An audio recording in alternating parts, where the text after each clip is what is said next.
Oke, Sobat Terkasih, selamat siang kembali kami ucapkan untuk Anda ya.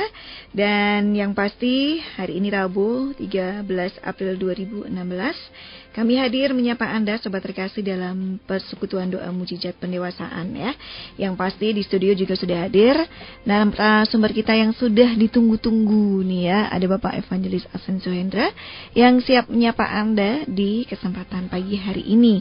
Dan pastinya untuk Anda nanti yang ingin berinteraksi, Anda bisa bergabung bersama kami melalui phone dan untuk SMS ya. Nanti kalau di teleponnya sudah tidak ada lagi, kita baru bisa bacakan. Tapi kalau untuk yang diutamakan adalah yang telepon dulu. Oke, untuk Anda Sobat Terkasih, selamat pagi dan selamat mempersiapkan hati untuk kita boleh menerima firman-Nya. Seperti biasa, Pak Asen sebelum mengajak berinteraksi dengan kita, Pak Asen akan memberikan firman-Nya untuk kita. Tapi saya akan sapa dulu nih. Shalom, selamat pagi Pak Asen. Selamat pagi para pengubah kehidupan. Selamat pagi setiap pribadi yang siap mendengarkan firman Tuhan ya, dan selamat pagi Mbak Bayu yang menemani kita siaran. Iya Pak, baik Pak Asen langsung saja karena ini waktunya sudah lebih 12 menit. Iya baik, para pengubah kehidupan, adalah suatu sukacita ketika hamba Tuhan bisa menyampaikan firman Tuhan.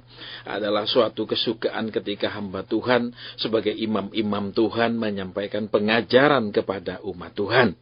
Karena tanpa pengajaran yang sehat, kita akan hidup mengalami banyak masalah dan problem yang tidak seharusnya kita alami.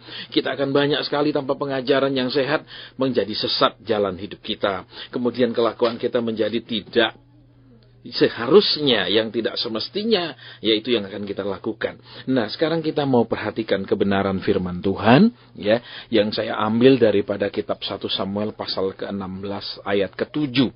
Ini bukanlah pertama kali saya digerakkan untuk menyampaikan kebenaran ini. Seingat saya sudah beberapa kali saya disuruh menyampaikan hal yang sama dari ayat ini.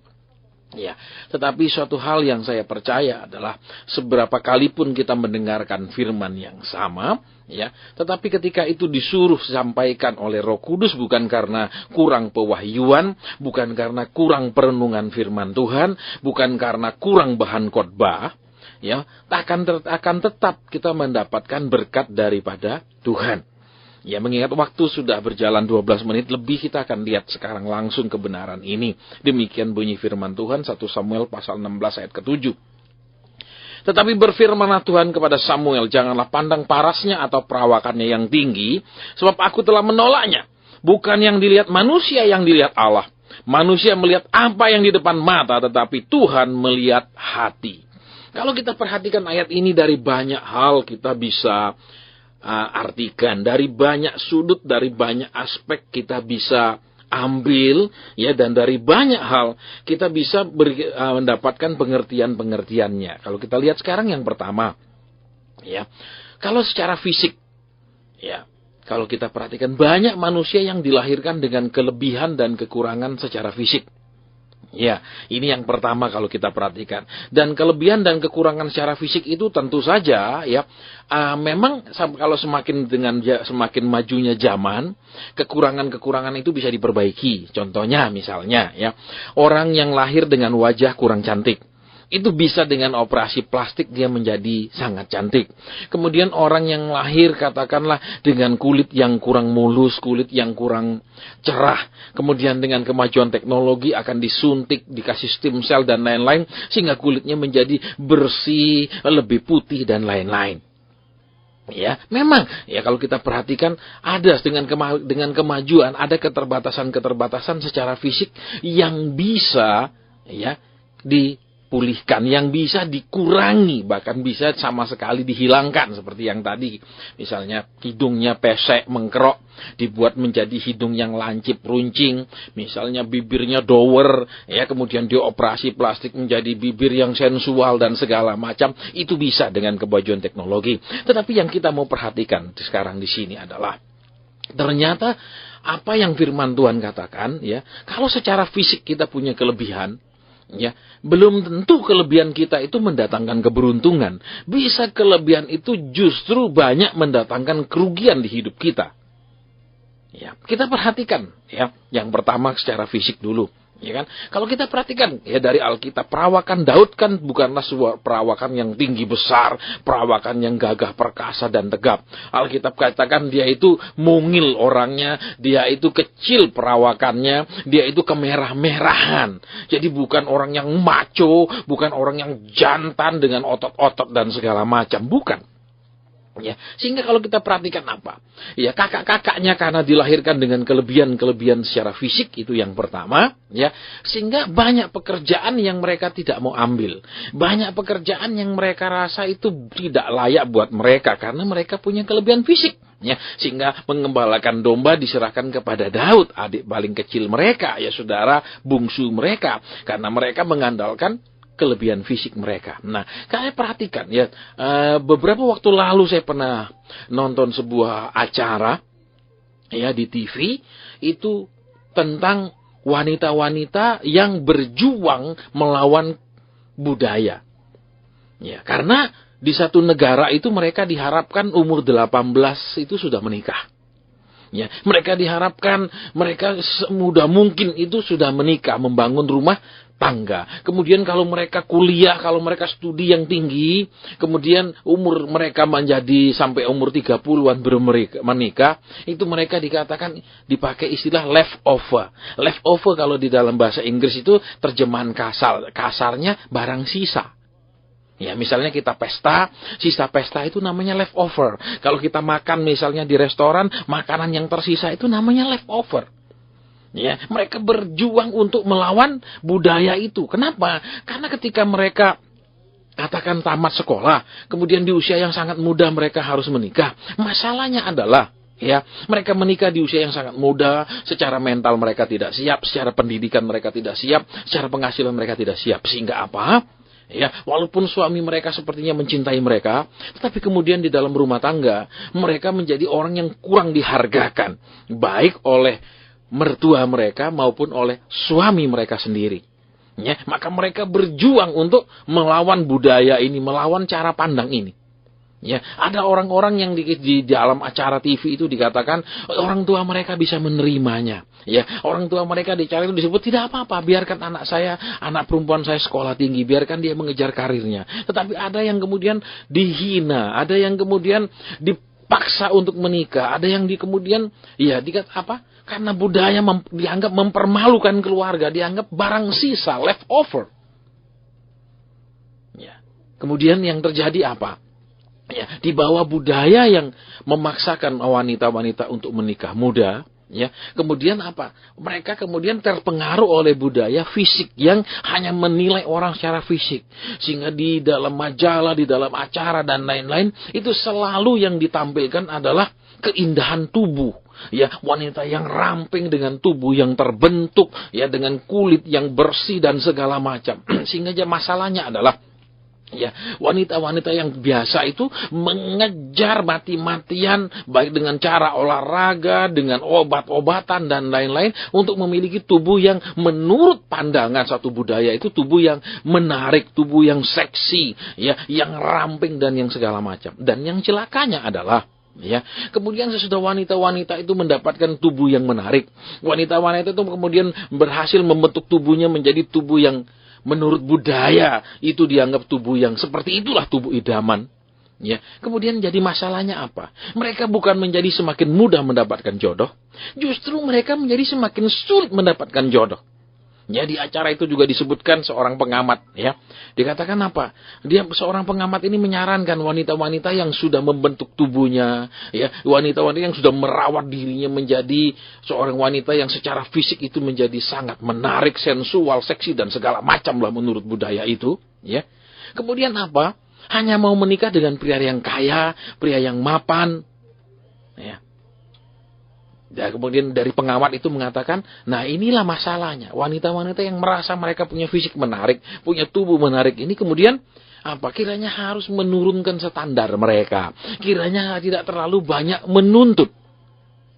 Ya, dalam pelayanan saya juga sebagai hamba Tuhan, ya, saya lebih banyak ketemu wanita cantik yang bernasib malang daripada wanita dengan fisik wajah biasa yang bernasib malang. Ya. Dalam pelayanan saya mengkonselingi rumah tangga.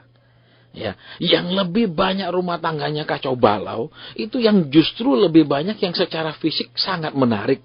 Yang secara fisik sangat, kalau kita lihat secara mata pun, sekalipun saya hamba Tuhan, itu wanita-wanita yang cantik sekali. Tapi justru rumah tangga mereka yang paling banyak mengalami masalah, justru rumah tangga mereka yang paling susah daripada wanita-wanita yang berwajah biasa, yang maaf kata, yang perawakannya biasa. Nah, kalau saya perhatikan juga, ya, wanita-wanita yang merasa dirinya sangat cantik, wanita-wanita yang merasa dirinya secara fisik punya kelebihan, ya, seringkali memang punya kelebihan apa? Akan banyak pria yang mengubernya, akan banyak pria yang menginginkannya untuk mempersuntingnya. Dia punya begitu banyak pilihan, dan tentu saja dia akan memilih yang bisa memberikan penawaran, ya kan, yang terbaik, yang dia pikir akan bisa memberikan fasilitas yang terbaik. Tentu saja, ya, yang pertama yang dia pilih apa? Secara materi, yang kaya, secara materi mapan, secara materi sukses. Kedua, ya tentu saja, bolehlah jangan terlalu jelek, yang jelas. Ya, kalau terlalu jelek kan ketahuan. Kenapa? Berarti cuma cinta hartanya. Jadi kalau kelewat jelek, ya jangan juga. Nanti ketahuan cinta harta, tapi minimal ganteng lah. Kalau ganteng sekali itu sebuah bonus, ya kan, yang luar biasa. Jadi kalau kita lihat sekarang di firman Tuhan, ya, ketika pemilihan raja, Samuel diutus untuk kepada keluarga Isai, yang dikatakan apa? Isai mengeluarkan dari anaknya yang sulung sampai anaknya yang ketujuh. Anaknya yang secara fisik, secara perawakan punya kelebihan-kelebihan.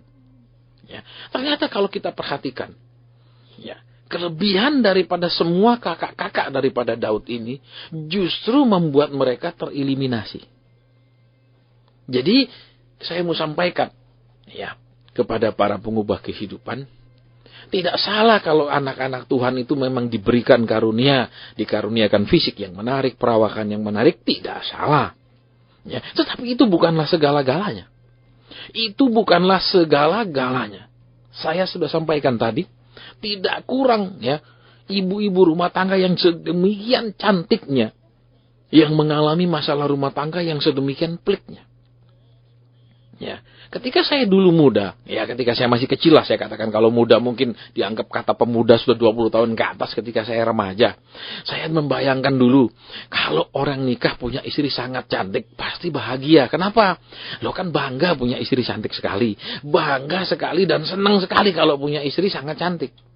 Ya, ternyata juga, ya, di dalam konseling pernikahan saya ketemu, ya, banyak sekali pria-pria yang punya istri sangat cantik justru berselingkuh dengan wanita yang maaf kata, dari segi kulitnya, wajahnya, perawakannya, pendidikannya tidak sebanding dengan istrinya. Ya, jauh seperti katakanlah langit dan bumi. Kenapa seperti itu? Ternyata kecantikan fisik, ternyata perawakan, ya, ternyata penampilan itu tidak membahagiakan. Itu hanya sedap dipandang mata, tetapi belum tentu tidak menyakitkan, belum tentu tidak membuat kita hidup susah. Memang akan sesaat kita bahagia ketika kita mungkin merasa, waduh, istri cantik, suami ganteng sekali, katakanlah seperti apa yang bintang film paling hebat sekarang di Korea, Lee Min Ho, katakan, ya, itu seperti itu, ya, kan bangga kalau kemana-mana semua orang menatap, terus kita kemana-mana sambil nyanyi, ku menang, kenapa? Dulu suami saya dikejar oleh 20 orang wanita, dia memilih saya. Akan ada kebanggaan, tapi belum tentu membahagiakan. Karena kenapa? Ya, di dalam pernikahan kan tidak hanya fisiknya saja yang kita butuhkan, sifatnya kita butuhkan, imannya kita perlukan, ya kan? Tingkat kerohaniannya, tingkat kedewasaannya di dalam Tuhan itu lebih menentukan daripada sekedar fisiknya yang hanya sedap dipandang mata. Iya kan? Belum tentu bibir mulutnya sedap didengar telinga. Bisa saja dia manis, cantik, ya begitu rupawan, menawan. Ya kan, sampai kemudian si pria menjadi tertawan, tidak bisa lepas lagi sampai mati pun, katakan apa, diladeni, diuber. Tapi kemudian ketika menikah, wanita ini tidak pernah bisa tunduk.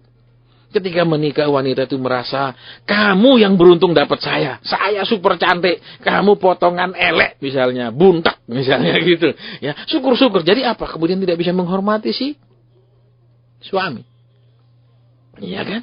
Kemudian apa? Dia merasa dia yang rugi, pasangannya yang beruntung, atau sebaliknya. Ya, si suami merasa kamu beruntung dapat saya. Ya, saya begini gantengnya, begitu mapannya, kamu apa? Nah, kita mau perhatikan di sini. Ya, seringkali ya perawakan fisik kita, kalau kita tidak hati-hati, itu akan sangat banyak mendatangkan duka cita, itu akan sangat banyak mendatangkan kekecewaan, itu akan sangat banyak mendatangkan kepedihan. Seperti yang tadi kita dengar bersama. Ya, tidak kurang wanita-wanita, ibu-ibu cantik yang saya layani ketika mereka punya masalah suami istri. Dan yang aneh dalam pelayanan saya banyak ketemu ya suami-suami mereka selingkuh, ya suami-suami mereka itu berzina, punya peliharaan yang kalau ya, wanita-wanita yang kalau disandingkan dengan istrinya langit dan bumi, dari kecantikan, dari perawakan dan lain-lain. Jadi sebenarnya apa yang dicari oleh laki-laki? Apakah kecantikan semata yang membuat dia bangga, membuat matanya tidak bisa beralih ke orang lain? Itu tidak. Buktinya habis nikah dia beralih ke orang lain yang lebih jelek. Jadi kita mau perhatikan di sini. Ya, seringkali perawakan kita membuat kita sombong. Ya, postur kita membuat kita angkuh. Ya, secara fisik apa yang kita bawa secara turunan itu seringkali bukan membuat kita jadi orang yang rendah hati. Bukan menjadikan kita orang-orang yang kemudian menyenangkan Tuhan. Tetapi kalau kita lihat di sini, Tuhan menolak orang-orang yang seperti itu. Kita tahu kan, karena saudara-saudaranya ini secara fisik, ya dibanding sama Daud yang mungil kecil itu, mana ada modelnya jadi raja, nggak ada gagah perkasanya, nggak ada tinggi besarnya. Ya kan? Tetapi bukan itu yang akan menjamin kesuksesan. Ya, jadi para pengubah kehidupan, para ibu-ibu yang mungkin dulu sebelum menikah dengan suamimu yang sekarang ini, ya, engkau dulu di Uber ada 10 pria. Kemudian sekarang rumah tanggamu lalu tidak bahagia. Mungkin kau ingat masa lalumu, aduh dulu coba saya sama si A, si B, si C, si D, mungkin aku lebih bahagia. Hati-hati. Bisa jadi bukan karena suamimu tidak bisa membahagiakanmu, tapi bisa jadi karena suamimu tidak bahagia menjamah istri engkau. Karena kenapa? Ya, seperti saya sampaikan, secara psikologi, si alam bawah sadar, wanita-wanita cantik sadar kecantikannya. Tidak ada orang yang tidak sadar kecantikannya. Bahkan orang jelek pun kalau dibilang dia cantik, dibohongi begitu, dia senang. Ya kan, buktinya seperti ibu-ibu coba waktu pacaran kan paling senang dengar kalau pacarnya bilang, kamu adalah wanita yang paling cantik di Solo, kamu satu-satunya wanita yang paling cantik yang saya lihat. Wah, senangnya minta ampun. Padahal itu kan bohong. Masa dia satu-satunya orang wanita paling cantik di Solo? Memang di Solo nggak ada perempuan lain yang cantik? Kan bohong. Tapi ternyata memang dari sejak zaman Adam dan Hawa, wanita banyak suka kebohongan. Iya kan, dibohongi si ular pun dia senang, kita mau perhatikan, ya. Coba ibu-ibu dikatakan begini masih pacaran dulu. Kalau ibu-ibu nanya, kenapa sih kamu mau sama saya? Ya kamu ndak biasa-biasa sih. Tapi karena saya ndak berhasil nguber yang saya mau, maka saya mau sama kamu. Pasti ibu-ibu nggak mau kan dipersunting. Kenapa? Karena maunya merasa membutuhkan pria yang benar-benar paling mencintai, paling menganggap dia cantik, paling. Nah, kita mau hati-hati dengan fisik. Ya, mungkin suamimu dulu tertarik padamu karena fisikmu, karena perawakanmu, karena wajahmu, karena parasmu, mungkin senyumnya, mungkin sopan santunnya, ya itu kan mungkin kelihatan fisiknya rajin hadir di gereja walaupun hatinya jauh dari Tuhan, ya kan? Mungkin dia ngelajar sekolah minggu, dianggap waduh seorang wanita ngajar sekolah minggu mungkin suka anak-anak, cinta anak-anak, tapi belum tentu mencintai anak-anaknya sendiri, ya tak? Para pengubah kehidupan. Kita mau perhatikan di sini. Ya, hati-hati dengan pikiran, hati-hati dengan persepsi bahwa kita ini secara fisiknya, kita ini perawakannya mempunyai segala kelebihan, sehingga pasangan kita itu dialah yang beruntung memiliki kita, sementara kita agak rugi menikah dengan dia. Sehingga kalau kita berpikiran seperti itu, di alam bawah sadar kita akan menentukan tindakan kita. Kita akan lebih banyak menuntut kepada dia. Kita tidak akan bisa sangat menghargai dan menghormati dia. Sama dengan seorang pria, misalnya seorang bapak. Ketika engkau dulu merasa engkau begitu banyak pilihan wanita-wanita. Ketika engkau begitu merasa banyak pilihan wanita yang secantik apa, sekaya apa. Kemudian engkau sekarang menikah dengan istrimu yang sekarang. Ya, mungkin pada saat engkau memilih dia, dia akan merasa sangat bahagia dan bangga. Kenapa? Dia berhasil mengeliminasi sekian banyak wanita lain. Tapi kemudian kebanggaannya berubah dalam sekejap menjadi penderitaan sampai hari ini. Karena engkau merasa apa? Dia yang beruntung memiliki engkau sebagai suami. Sementara engkau rugi punya istri dia. Maka di alam bawah sadar kita akan memperlakukan dia dengan tidak selayaknya. Kita akan sering mengata-ngatai dia. Kita akan sering mengasari dia. Karena kenapa? Nilai dia di mata kita lebih rendah daripada mungkin nilai mantan kita. Jadi para pengubah kehidupan. Bapak-bapak, ibu-ibu yang sudah menikah. Berapa puluh tahun pun sudah menikah. Hati-hati ketika ada pikiran untung rugi di dalam pernikahan. Yang kedua, kalau kita perhatikan, ya, dari tadi secara fisik mereka menarik, secara perawakan. Kedua, secara usia, secara senioritas, secara pengalaman, secara kematangan. Ini yang kedua. Kita tahu kakak-kakaknya Daud namanya kakak tentu saja lebih tua. Ya toh, namanya kakak, ya toh. Nggak ada kakak lebih kecil itu dipanggil kakak, ya aneh. Itu ya ada masalah itu berarti. Kalau yang paling kecil dipanggil adik, ya kan? Nah, kalau kita lihat di sini, yang kedua, ya, kadang perasaan senior, kadang perasaan lebih tua, kadang perasaan lebih lama bekerja, kadang seperti itu bukan menguntungkan kita, sering merugikan kita. Saya masih ingat ketika saya mulai bekerja sesudah kuliah. Semua tugas-tugas yang paling tidak menyenangkan itu diserahkan ke saya sebagai karyawan baru. Ya, saya tidak lupa itu. Ya, zaman itu penerbangan Qantas dari Sydney Melbourne ke Bali itu mendaratnya di Bali hampir jam 12 malam. Itu mendaratnya tengah malam. Dan tugas penjemputan mereka itu selalu paling banyak diberikan ke saya. Karena saya karyawan baru. Karyawan senior nggak ada yang mau. Karyawan senior merasa, oh besok saya ada tugas pagi. Besok saya ada tur ini, tur itu, tur ini. Oleh pimpinan saya, ya sudah siapa lagi? Ini anak baru ini. Ya karena saya junior kan terima terus. Ya sudah terima. Kadang sehabis full, satu hari penuh saya tur. Ya, membawa orang bule satu hari penuh saya bicara di bus. Begitu saya balik ke kantor untuk mengambil motor saya untuk pulang. Sudah ada ya di staples di stang motor saya tugas untuk nanti malam jam 12 malam menjemput. Saya lakukan. Ya. Tetapi apa yang terjadi kemudian? 1 tahun kemudian saya dipanggil oleh pimpinan saya. Dan saya diangkat menjadi pimpinan daripada orang-orang yang usianya 2 kali lipat daripada saya. Yang sudah bekerja lebih lama di perusahaan itu puluhan tahun. Jadi kalau kita perhatikan di sini. Yang kedua, senioritas. 2, merasa kerja lebih lama.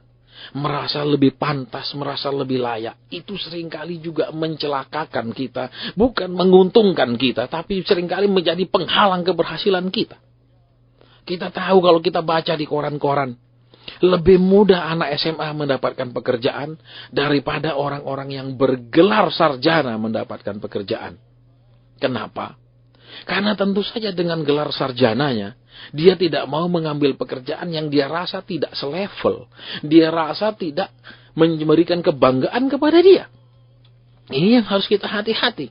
Alkitab tidak pernah mengajarkan orang memulai dari setengah perjalanan. Alkitab selalu mengajarkan orang memulai dari bawah. Ini yang kita mau perhatikan. Ya, contohnya Yusuf. Sekalipun dia dijanjikan Tuhan akan menjadi orang penting, 2 kali Tuhan bicara kepada dia harus ya Jadi karena kalau sudah di dalam firman itu ada 2 kali pernyataan, 2 kali penglihatan, itu hal yang sudah pasti. Ini yang kita harus perhatikan, ya. Jadi sudah pasti dia akan menjadi orang penting. Tetapi dia memulainya dari mana? Dari seorang budak belian. Kita harus tahu dari seorang budak belian, dia dijual, kemudian dia menjadi seorang budak. Dia memulai dari yang terendah, menjadi budak. Jadi seringkali orang Kristen terpaku kepada pengajaran karena kita anak Tuhan. Berarti apa? Kita harus bekerja mulai dari yang levelnya kita. Kita harus mulai bisnis dari yang kita rasa levelnya. Kita tidak pernah mau memulainya dari bawah. Ini yang sering jadi permasalahan. Padahal Alkitab dengan jelas katakan, ya, itu semua harus dimulai dari bawah. Daud pun, sekalipun dia kita baca, ya sesudah dia menerima urapan, dia menjadi apa? Dia cuma menjadi seorang pemain kecapinya Raja Saul. Apa itu seorang pemain kecapi? Apa itu seorang biduan? Dia harus memulai dari hal-hal yang istilahnya remeh-temeh. Hal-hal yang sepertinya tidak berarti. Karena Alkitab katakan memang semuanya harus dimulai dari bawah. Ya, misalnya, Pak, saya mau buka usaha. Terus, waduh, saya tidak mau ngemper dulu, Pak. Saya mau langsung tolong doakan supaya langsung bisa sewa toko lah minimal, Pak. Karena saya anak Tuhan. Ini konsep yang salah. Konsep yang salah. Kemudian yang kedua, Pak, saya saya kepingin Pak jual beli mobil. Tapi kalau jual beli mobil cuma 1-2 saya tidak mau, Pak. Saya tolong doakan supaya langsung punya showroom, Pak. Nah, ini konsep yang salah. Kita mau lihat yang kedua. Ya kan? Karena mereka senior. Karena mereka dari usia sudah matang. Bukankah di banyak perusahaan kita ketemu orang-orang senior yang tidak berguna, orang-orang senior yang sudah kehilangan gairah kerja, orang-orang senior yang sudah mentok prestasinya, yang sudah nggak bisa naik lagi performance-nya, itu seringkali menjadi penghalang buat orang-orang baru yang penuh gairah kerja, penuh semangat bekerja. Dan seringkali kalau di perusahaan, orang baru diangkat, dipromosikan, yang senior akan iri, yang senior akan merasa tidak diperlakukan adil. Kenapa? Karena hanya berdasarkan senioritas, berdasarkan lama kerja, bukan berdasarkan unjuk prestasi kerja. Hanya berdasarkan lama kerja. Jadi para pengubah kehidupan kalau kita mau lihat sekarang, ya, mungkin ada yang bilang juga, Pak, saya sudah lama berdoa buat perubahan.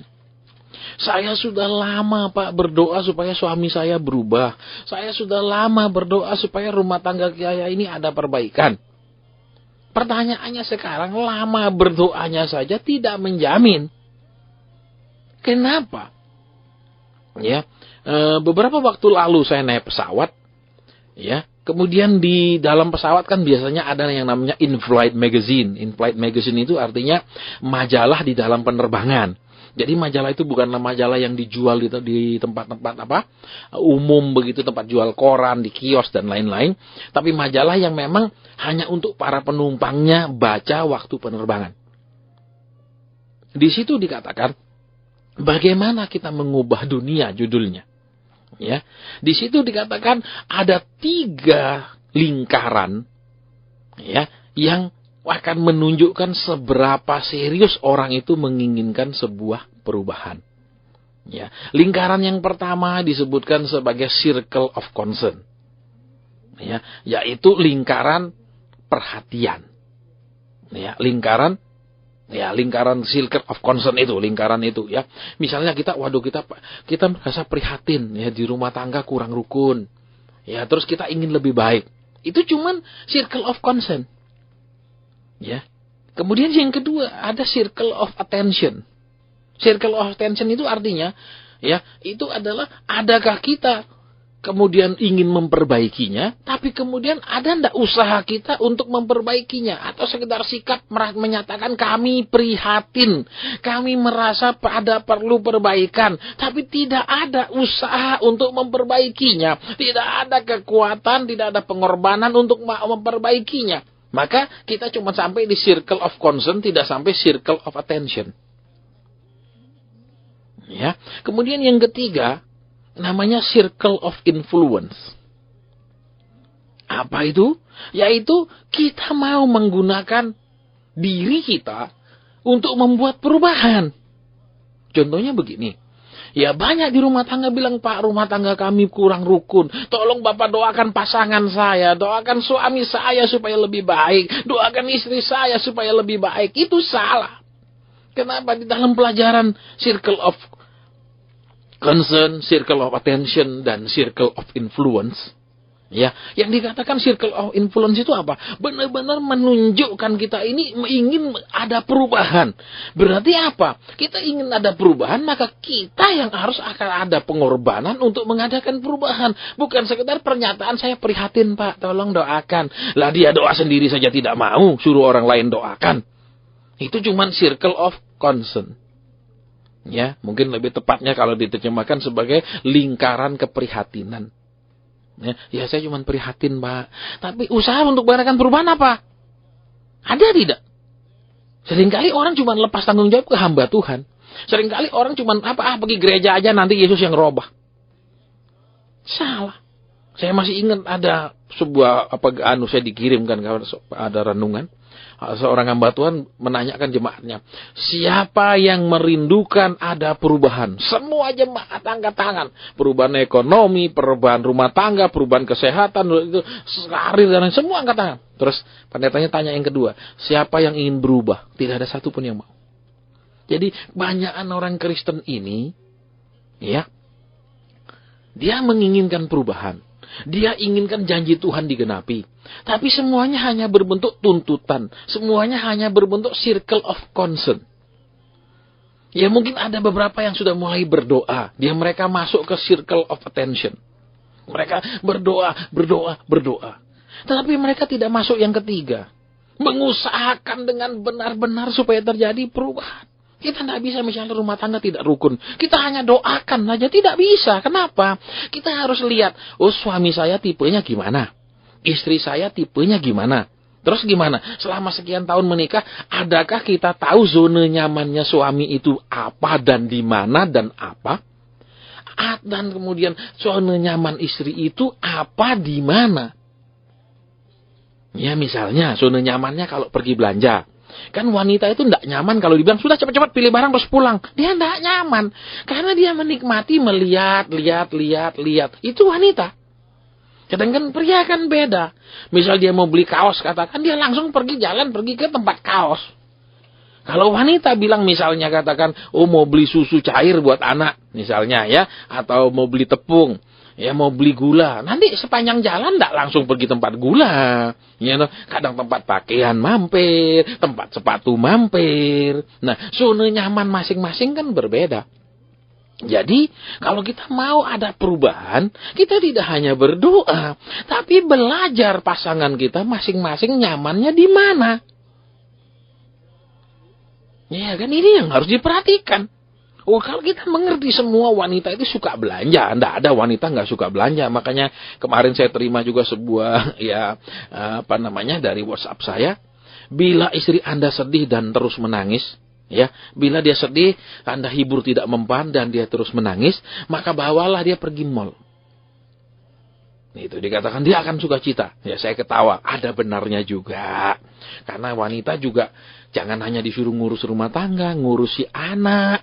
Dia juga perlu diajak minimal santai-santai, minimal ganti suasana. Ya toh, ke mall kan enggak perlu mesti belanja, ya toh. Ke mall kan enggak harus bawa pulang barang berkantong-kantong plastik zaman sekarang. Ya toh, enggak perlu. Mungkin karena mati lampu di rumah bisa ngadem ke mall, ya toh.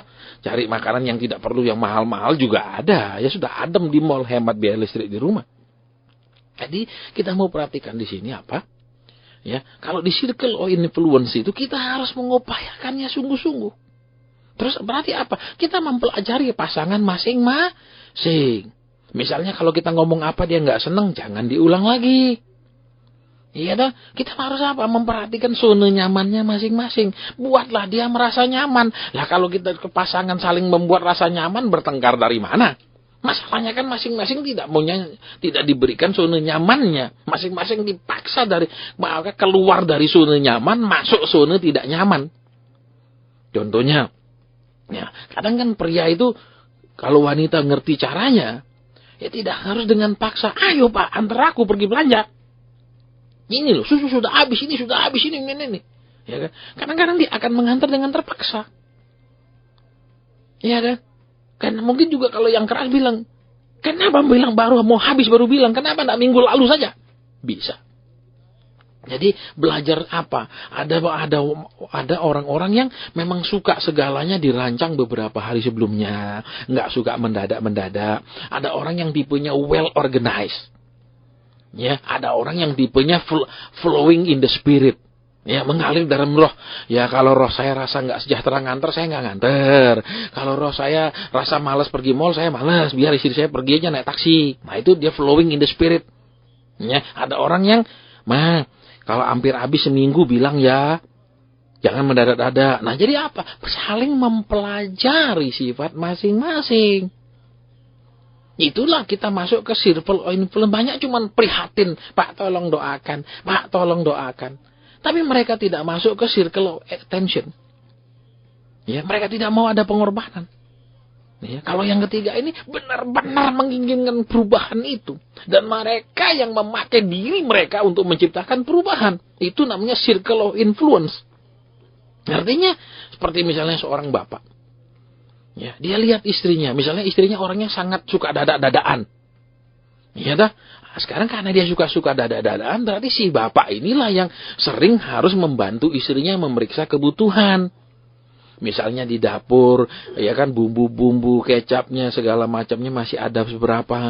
Kalau dia mengerti, istrinya suka dadakan. Sehingga apa? Ketika sebelum itu benar-benar habis, dia bisa bilang, "Ma, kayaknya sisa sedikit, sisa pakai 2-3 hari. Ayo kita pergi beli."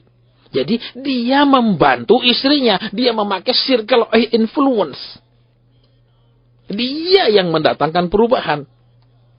Iya, dan dia memakai dirinya untuk mendatangkan perubahan. Bukan cuma bilang, kamu selalu mendadak-dadak. Kamu selalu begini. Iya, istri juga seperti itu. Misalnya tahu suaminya kalau pulang kerja, tidak suka langsung dengar masalah komplain. Tidak suka dengar langsung masalah keluhan tentang anak dan lain-lain. Ya tunggulah dia. Biar dia mandi dulu, biar dia makan malam dulu. Ya kan, jangan tidak sabaran baru dia mau makan malam sudah cerita yang gak enak-enak misalnya. Atau yang paling parah, lagi sedang makan malam dia cerita, "Pak, tadi anakmu tuh lo diare 8 kali, Pak. Ih, baunya, Pak." Lah itu kan gak cocok diomongkan di meja makan. Masa ngomongkan diare, sakit perut di meja makan? Iya kan? Jadi para pengubah kehidupan, kita melihat yang tadi. Ya, yang pertama, secara fisik. Ya, seperti yang saya sampaikan. Banyak wanita cantik justru nasibnya lebih malang daripada yang biasa-biasa. Kalau saya mau kasih contoh orang-orang terkenal yang malang di dunia, banyak sekali. Ya, seperti contohnya Marilyn Monroe. Itu kan terkenal sekali wanita yang sangat cantik di zaman Presiden John F. Kennedy. Hidupnya bagaimana? Matinya bagaimana? Malang.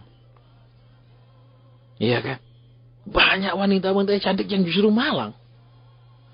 Makanya kalau ada ibu-ibu yang dulunya masih muda sangat cantik, sekarang pun masih cantik, hati-hati dengan fisik. Tetap hormati suami. Dan jangan menghitung ada untung rugi. Dia yang untung dapat saya cantik gini, dia jelek. Loh. Mungkin juga ya ibu ini yang beruntung dapat suami yang jelek itu. Kenapa? Karena kalau suami yang ganteng gak mau sama perempuan yang kayak begini. Jadi para pengubah kehidupan, ini yang pertama. Yang kedua tadi, tentang senioritas, tentang kematangan. Ya, saya sering ketemu waktu saya pegang perusahaan juga seperti itu. Ya, di dalam sebuah organisasi, Ya, di dalam satu seksi di dalam perusahaan. Kadang-kadang ketika masuk orang baru, ya, yang lebih berpengalaman, memang dia baru di perusahaan itu, tetapi dia sudah lama di perusahaan lain. Itu seringkali tidak bisa diterima. Seringkali mengganggu kestabilan, ya, struktur yang sudah ada, siapa paling senior di dalam. Kemudian ketika orang yang baru ini diangkat jadi pimpinan, seringkali tidak bisa diterima karena dia orang baru. Memang dia orang baru, tetapi dia di perusahaan lama, orang sangat lama dan sangat berprestasi. Ya. Di salah satu artikel juga saya baca. Ya, ada seorang general manager sebuah perusahaan peternakan ayam sekarang yang membawai seluruh pulau Sumatera. Dia sangat muda. Ya, dia sangat muda. Tapi kemudian dia diangkat jadi general manager karena pernah terjadi tiba-tiba orderan ayam untuk wilayah Sumatera itu begitu luar biasa.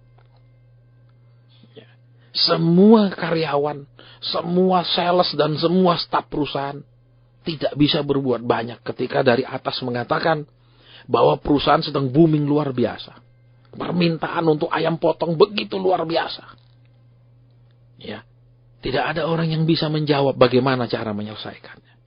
Tapi seorang anak muda ini yang masih hijau di perusahaan, dia katakan, saya bisa Pak. Karena saya tahu semua jumlah peternak yang ada. Dan saya tahu semua mereka menternakkan berapa banyak per peternakan. Jadi setiap peternak itu dia ternyata setiap kali dia sales untuk jual makanan ayamnya, jual DOC-nya dan lain-lain. Dia itu mendata semua perusahaan peternakan. Sehingga begitu dari pusat mengatakan bahwa terjadi booming kebutuhan, ya, untuk ayam potong dan tidak ada satupun yang bisa membantu. Gimana? Dia bilang saya punya datanya semua Pak. Ya, peternakan Pak ini di sini sekian banyak, sekian ribu ekor, sekian puluh ribu ekor, dia punya datanya semua. Dan kemudian dia diangkat menjadi general manager, membawai seluruh pulau Sumatera saat ini. Dia orang baru. Kenapa? Karena dia mau belajar. Dia mau melakukan pekerjaan yang mungkin tidak dianggap penting. Kenapa? Lah saya cuma antar DOC. Ngapain saya catat orang itu beli DOC berapa puluh ribu ekor? Nggak ada hubungannya. Saya cuma nganter. Ya, ngapain saya catat? Saya butuh data untuk apa? Kemudian yang kedua, saya pergi antar mungkin makanan ayam ke peternak yang lain. Ngapain saya tanya dia menternakkan berapa ribu ayam? Nggak perlu. Saya cuma nganter. Ya, ternyata anak muda ini, dia antar makanan, dia catat berapa bapak pelihara, dia catat. Kemudian dia antar DOC juga, dia catat semua orang ini memesan DOC, ya. Itu ayam yang umur sehari berapa puluh ribu. Ketika perusahaan itu sedang butuh ayam potong yang luar biasa, dia bisa memberikan data lengkapnya. Dan terpenuhi kebutuhan itu karena dia catat semua peternak-peternak yang ada dengan data lengkapnya. Jadi dia orang baru. Tetapi itulah yang dibutuhkan perusahaan. Perusahaan tidak membutuhkan orang yang hanya mengandalkan senioritas, lama kerja, tapi tidak ada unjuk kerja, tidak ada prestasi kerja. Jadi Tuhan kalau kita mau perhatikan kebenaran di sini. Secara umur tentu saja Eliab yang paling tua, paling senior. Secara pengalaman mungkin ya banyak dia lebih tua, tentu saja lebih banyak pengalaman. Karena kan banyak orang bilang, ayo tanya mana lebih banyak makan garam. Ya kan gitu seringkali kalau di Indonesia atau bangsa kita sering bilang kan dia sudah lebih banyak makan asam garam. Ya, makanya darah tinggi kalau kebanyakan. Jadi para pengubah kehidupan. Kita mau lihat di sini. Ya, jelas sekali firman Tuhan bilang. Ya, secara kematangan, secara senioritas, itu juga bisa menjadi penghambat. Ketika orang tidak mau terus belajar, ketika orang tidak mau terus memperbaiki diri, ketika orang tidak mau terus menerima hal-hal yang baru.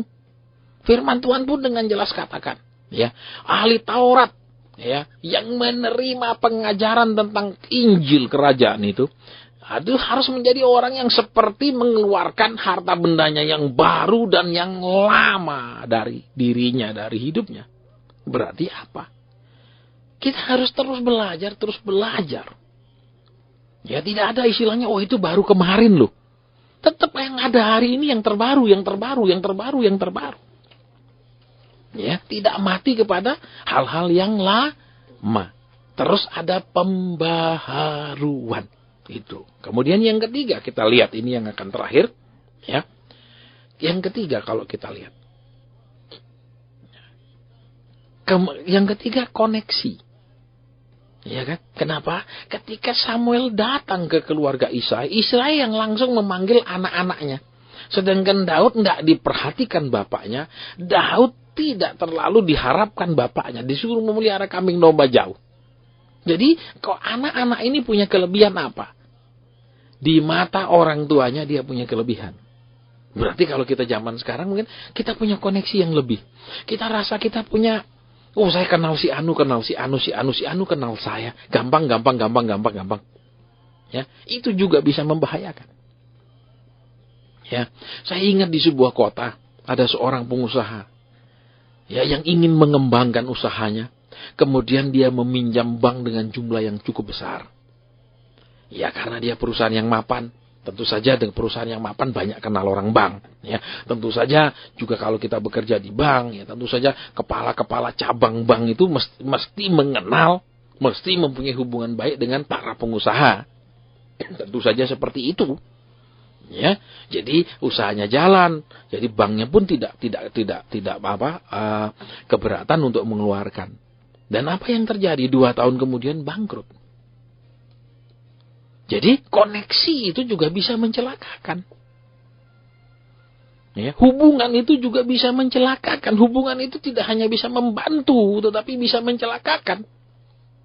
Ya, bahkan kalau kita lihat di sini, ya, sekalipun mereka di depan mata bapaknya, di depan mata Isai, mereka ini rasanya layak, tetapi di depan mata Bapa di surga mereka tidak layak. Jadi sebagai umat Tuhan, kita mau mengerti. Ya, mungkin kita bilang saya tidak banyak koneksi. Puji Tuhan. Kenapa? Berarti kita bergantung sama Tuhan. Lebih baik dikenal Tuhan yang mengenal semua orang daripada yang dikenal oleh banyak orang tapi tidak dikenal Tuhan. Jadi kita tidak bisa pilih tengah-tengah. Kenapa? Lebih enak kalau Tuhan bilang gini kepada orang-orang, ini orang yang aku kenal. Dia ngomong kepada semua orang. Daripada orang terkenal bilang sama kita, iya saya kenal dia. Tentu saja orang terkenal tidak semua orang kenal. Ya, para pengubah kehidupan. Kita sekarang kembali di intisari daripada pemberitaan firman. Fisik kita, bahwa kelebihan keturunan, mungkin keningratan kita, kelebihan daya kemampuan intelijensia kita, ya kan bibit bobotnya, ya, dalam hidup kita bebetnya, itu hati-hati. Kalau kita tidak bijaksana, itu sering menjadi penghalang kehidupan kita. Yang kedua, senioritas, kematangan, ya, usia dan lain-lain. Itu juga kalau kita tidak bijaksana, sering justru menjadi penghambat hidup kita. Ya, menghalangi kita untuk lebih maju, mendatangkan hal-hal yang bahkan lebih buruk dalam hidup kita. Yang ketiga, koneksi kita. Jadi biarlah kita menjadi orang-orang yang di mata Tuhan layak, di mata Tuhan pilihan, di mata Tuhan mampu. Ya. Kenapa? Kita tahu Daud adalah raja yang paling sukses sepanjang sejarah orang Israel. Tidak ada pernah lagi bangkit raja yang lebih sukses dari dia sampai saat ini. Padahal dia tidak pernah ikut sekolah menjadi raja. Dia tidak pernah ikut sekolah ilmu pemerintahan. Ya, dia tidak pernah sekolah ilmu politik dan lain-lain. Tetapi dia menjadi orang yang paling sukses. Kenapa? Ada roh Allah di dalam dia. Ada perkenan Allah di dalam dia, maka dia sukses. Jadi, marilah sekarang di akhir daripada pemberitaan firman ini, kita menjadi orang-orang yang berkenan. Kita menjadi orang-orang yang menjamah hati Tuhan, menyentuh hati Tuhan. Tidak mengandalkan fisik, bawaan lahir, kelebihan-kelebihan. Tidak mengandalkan senioritas. Tidak mengandalkan koneksi dengan manusia. Tetapi benar di mata Tuhan. Di akhir pemberitaan firman ini, mari kita kejar itu. Mari kita sungguh-sungguh Tuhan bisa mengangkat dan Tuhan bisa menurunkan. Ketika Dia berkenan, kita diangkat. Tapi kalau kita tidak berkenan, Dia bisa menggagalkan segala sesuatu. Di renungan yang singkat ini, kiranya kita mendapatkan berkat daripadanya. Tuhan memberkati kita semua.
Prophesying to these dry bones, live again, live again. Those who are sleeping, those in the grave, live again, live again. Those who are sleeping, those in the grave, live again.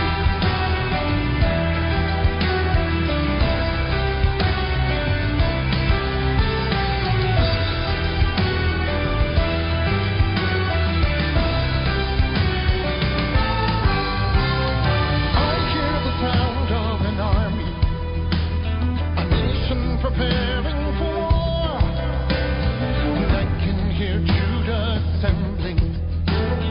Praise is their weapon of war. Live again, live again. Those who are sleeping, those in the grave, live again, live again.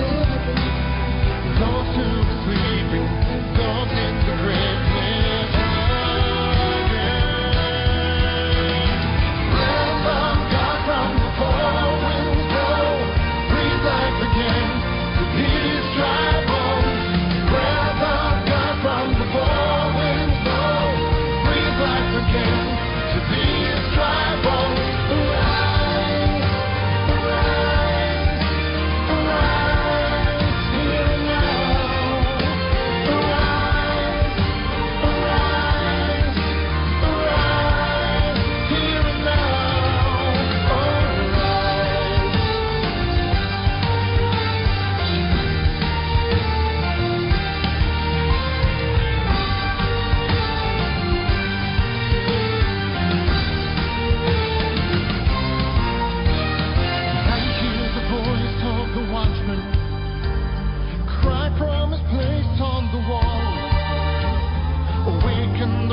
From the dust of the earth, raise up an army, raise up an army, raise up an army of worshipers.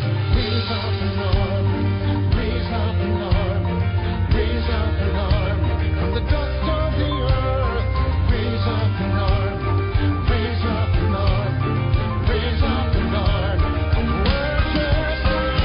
Raise up an army, raise up an army.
Ya, baik Sobat terkasih dimanapun berada, Anda masih bersama kami tentu saja di 94,3 FM ataupun Anda yang di 846 AM. Immanuel Peaceful Station menyapa Anda dalam pendewasaan doa mujizat untuk kesempatan siang hari ini. Dan setelah tadi kita mendengarkan firman Tuhan yang disampaikan oleh Bapak Evangelis Asen Sayendra, kini saatnya Bayu akan buka line phone ya di 0271-735-792 untuk Anda yang mau berinteraksi di kesempatan siang hari ini. Dan langsung saja Bayu terima. Shalom, selamat siang. Halo. Halo. Ya, langsung saja Ibu. Halo. Ya, halo. Selamat siang Ibu. Halo, Mbak. Iya Ibu, langsung saja dengan Bapak Asen. Pak. Iya, silakan. Selamat pagi. Iya. Saya mohon didoakan untuk pekerjaan saya. Iya. Ya. Ibu, saya minta penjelasannya. Kalau Ibu hanya ngomong saya ingin didoakan pekerjaan saya, itu bukan, Ibu tidak bisa ke hamba Tuhan, mesti ke dukun, Bu, kalau meraba-raba seperti itu. Halo. Iya. Saya buat lilin, Pak. Iya. Untuk gereja Katolik itu loh. Baik. Terus apa yang ingin didoakan? Ya, Itu. biar ada pesanan terus, Pak. Dulu kan saya pesanannya banyak. Sekarang kan kalau ada pesanan baru bekerja, Pak. Iya, itu kalau dilihat itu frekuensinya gimana, Bu? Seminggu enggak ada, 2 minggu enggak ada, gimana? Sampai berbulan-bulan, Pak. Tidak ada. Iya. Oh, gitu. Sekarang saya mau tanya, Bu, terakhir ada itu bulan berapa? Bulan April, Pak. April ini. Iya, tapi itu kan cuman sedikit, Pak. Iya. Ya, saya mau tanya lagi, Bu, sebelum saya mesti minta informasi yang jelas ya. Iya. Sebelumnya biasanya orderannya banyak. Iya. Ibu kerja itu mulai usaha ini Bu tahun berapa? 81, Pak. 81. Wah, sudah lama, 35 tahun ya, Bu. Iya. Nah, terus itu terakhirnya kapan yang menurun? Menurunnya mulai kapan? Ya, mulai tahun 2000 berapa ya? 2003 itu loh, Pak. Iya. Ya, itu.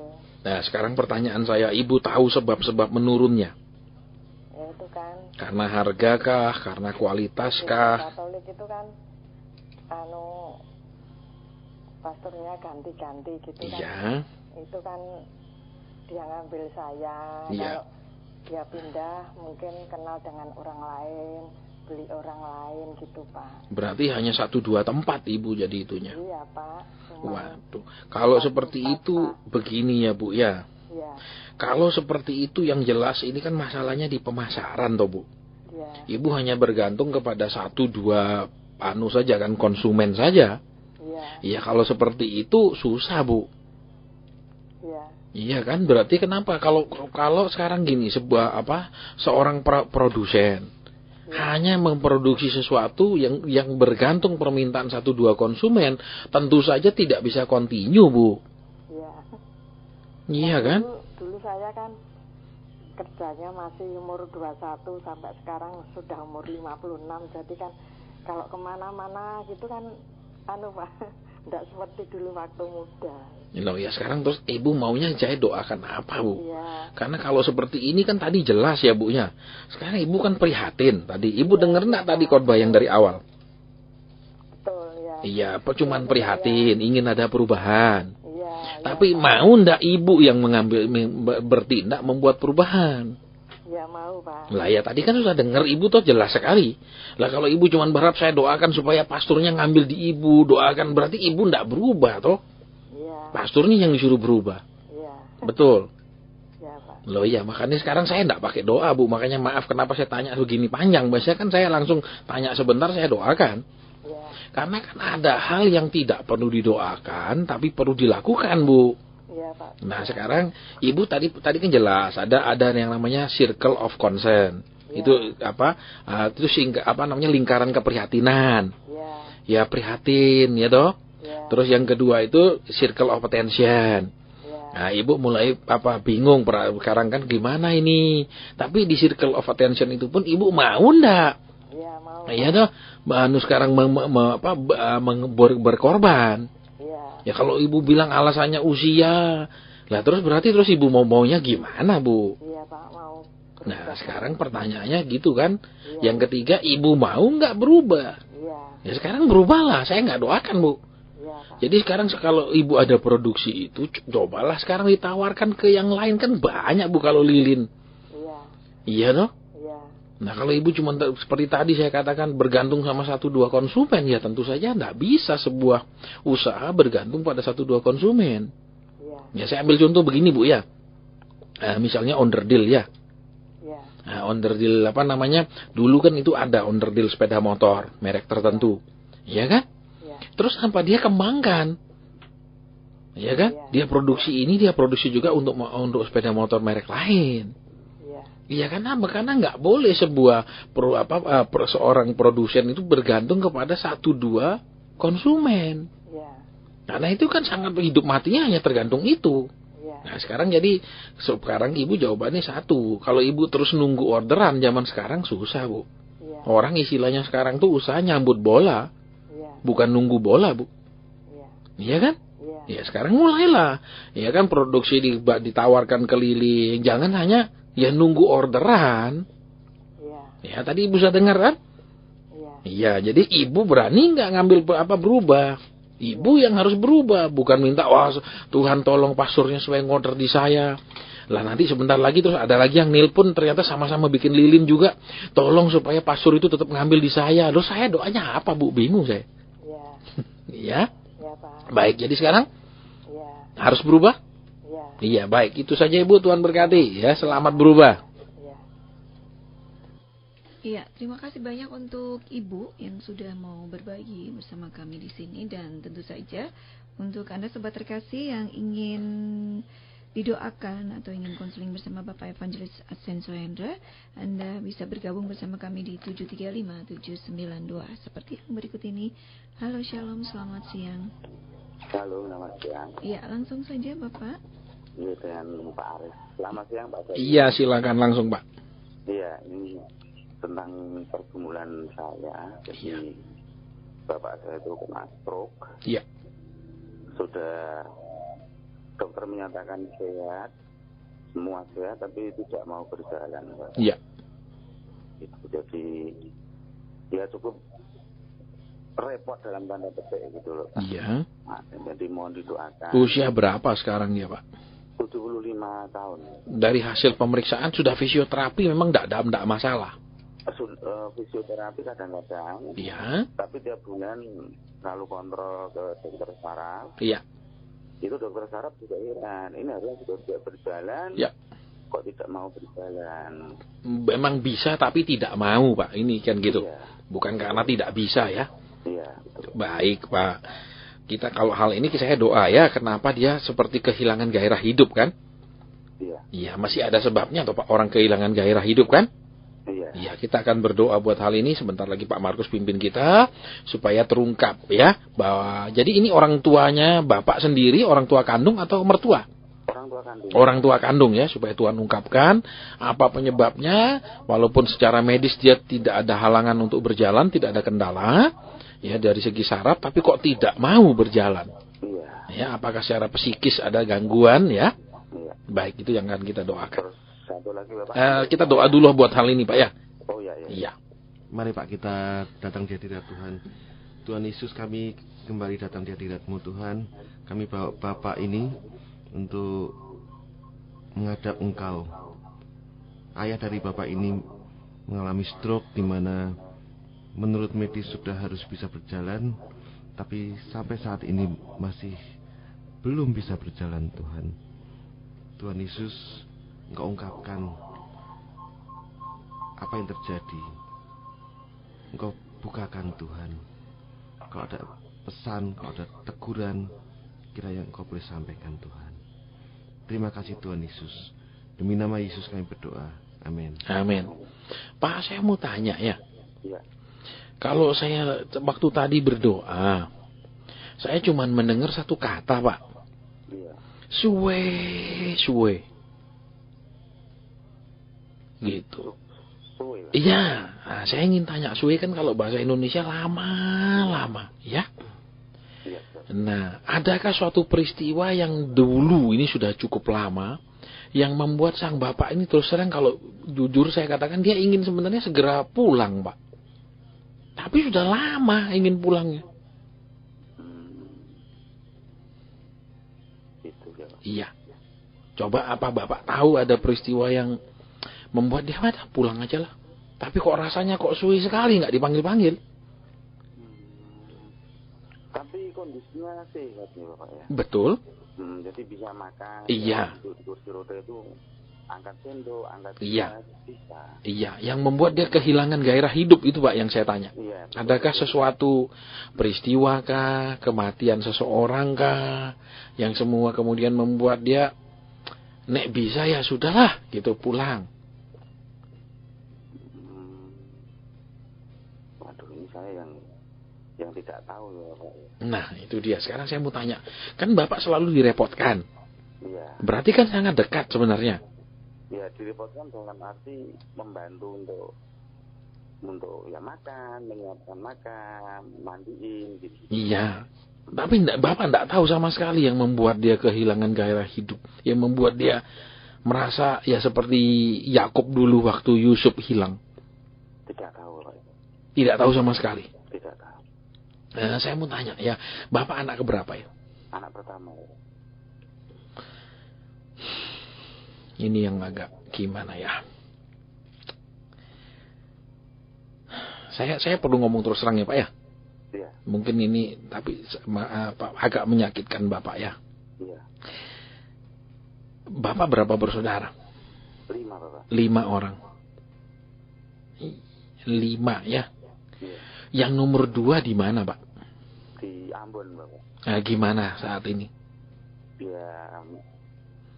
Ya mungkin itu juga mungkin salah satunya. Iya, itu dan itu sudah agak lama kan peristiwanya. Sudah. Iya. Itu anak nomor 2 itu Pak ya. Iya, nomor 2 Iya. dan kebetulan dulu waktu kami masih kecil itu ya yang nomor 2 itu selalu mendapat perhatian lebih dari Bapak. Iya. Kebetulan perempuan. Iya. Jadi di Ambon sana dia menikah. Iya. Oke, sudah cukup di sana, enggak usah diceritakan lagi. Oh, iya. Iya, itu yang paling mendukakan dia, Pak. Oh, begitu. Iya. Oh, iya. Jadi Bapak doakan terus hal ini ya, karena ini yang paling memberi pukulan buat dia. Oh. Jadi dia terpukulnya karena itu, Pak. Oh, bener Pak, itu bener. Iya. Ya. Jadi Bapak doakan, jadi sekarang gini, kan sang Bapak ini luka batin, Pak. Iya.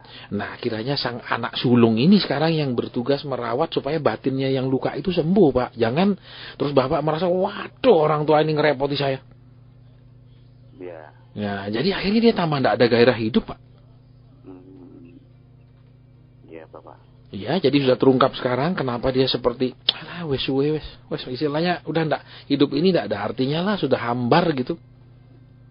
Kemarin yang anak dari Ambon itu sempat pulang Pak di rumah. Iya. Sekitar 2 atau 2 bulan lah. Iya.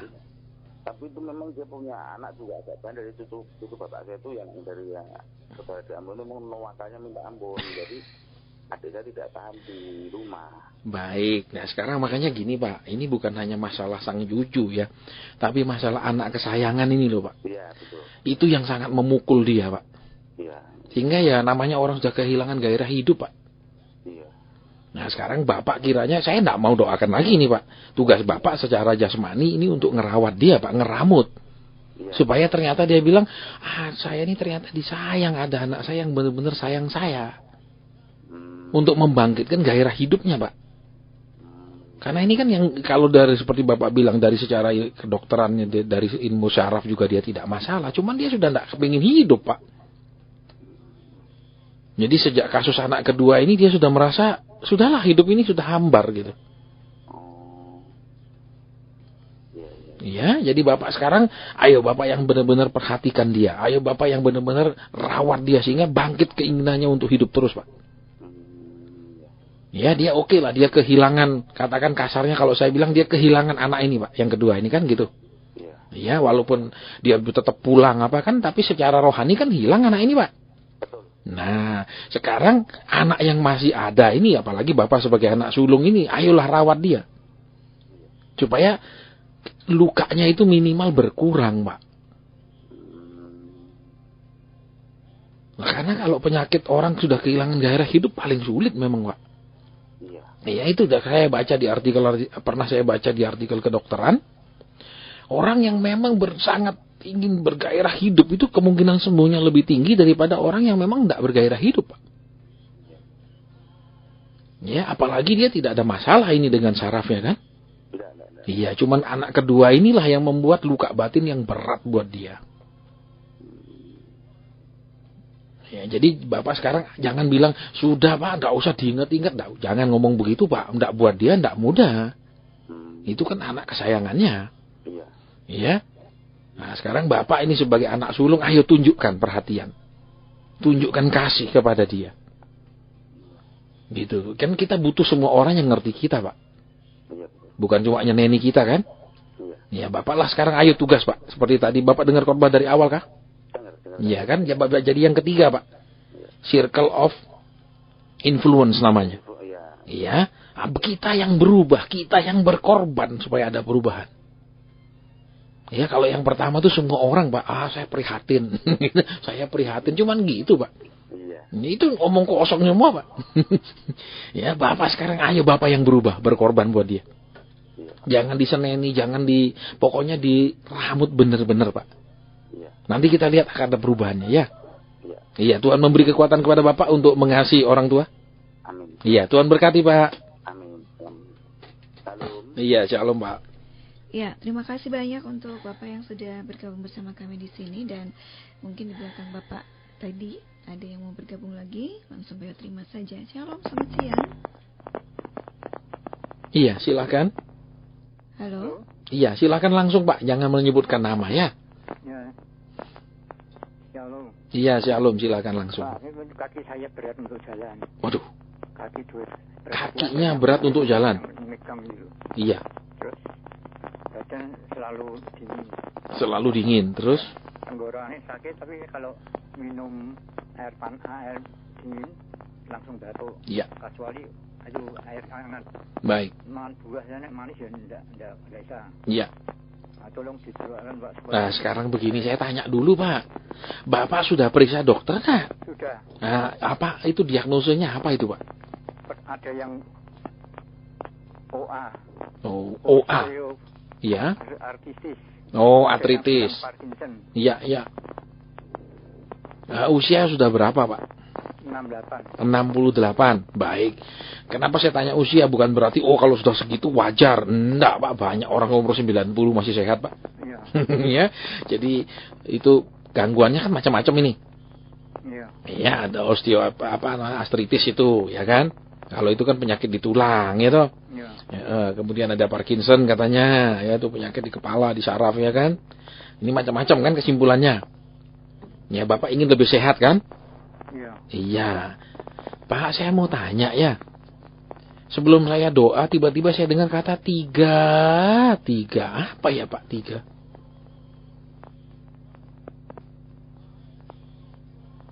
Bapak ingat sesuatu kah kalau saya bilang 3? Gimana? Kalau saya bilang 3, Bapak ingat sesuatu? 3. Iya. Ya, maksudnya gimana? Ingat. Saya mau tanya, Bapak berapa saudara? Saudaranya tinggal 2, 3. 3 orang. Sama Bapak. Baik, dulunya berapa orang, Pak? Apa? Dulu berapa orang total bersaudara? Dulu, mama saya itu anaknya 11. 11. Terus yang sekarang masih ada? Tinggal adik saya perempuan. Iya. Adik saya laki 2. Iya. 3 sisa, berarti sama Bapak 4. Saya. Iya. Ya, saya anak laki paling besar. Oh, berarti 3 orang sisa begitu? Yang paling besar kakak saya sudah meninggal perempuan. Iya, yang sekarang masih hidup, Pak. Ya, 1. Iya. Yang laki 3. Iya. Yang perempuan 1. Baik, berarti 4. Terus Bapak putra-putri berapa? Anak saya 2. 2 orang saja. Tidak pernah ada keguguran dulu sang ibu? Gimana? Tidak pernah keguguran sang ibu dulu? Tidak pernah. Sama sekali? Apa? Tidak pernah keguguran sang ibu, memang anak hanya 2? Ada. Tidak ada ya? Baik, sekarang kita mau berdoa buat hal itu Pak ya. Karena saya mendengar angka 3 dan ini masih saya tidak mengerti. Ya, kita akan doa buat hal ini supaya Tuhan ungkapkan, nanti Bapak bisa tahu apa ya. Iya. Iya, baik, nanti Pak Markus yang pimpin kita dalam doa supaya Tuhan ungkapkan ada apa sebenarnya yang terjadi ya, sehingga Bapak sakit-sakitan terus walaupun umur 68. Memang ada penyakit secara jasmani tapi ada juga penyakit secara rohani ya. Mari Bapak kita datang di hadirat Tuhan. Tuhan Yesus, kami menghadap di hadirat-Mu kembali Tuhan. Kami bapak-bapak ini yang mengeluh sakit di kakinya Tuhan, kakinya berat untuk berjalan. Dan juga ada Parkinson, juga tenggorokannya terasa sakit.